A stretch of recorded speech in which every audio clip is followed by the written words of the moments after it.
சர்க்குரு ஐயா சொல்கிறாங்க. என்ன சொல்கிறாங்க? இப்போது தானே வந்திருக்கிறாய், இன்னும் போக வேண்டிய தூரம் அதிகம் இருக்கிறது. அக்கம் பக்கம் இப்படி பார்ப்பதை நிறுத்திவிட்டு என் திருவடிகளை இறுக பற்றிக்கொள். சேர வேண்டிய இடத்துக்கு உன்னை விரைவில் அழைத்து சென்று விடுவேன்.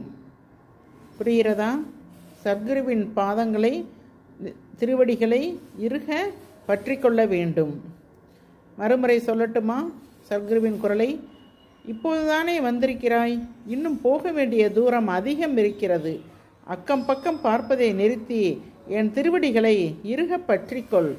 சேர வேண்டிய இடத்துக்கு உன்னை விரைவில் அழைத்து சென்று விடுவேன்.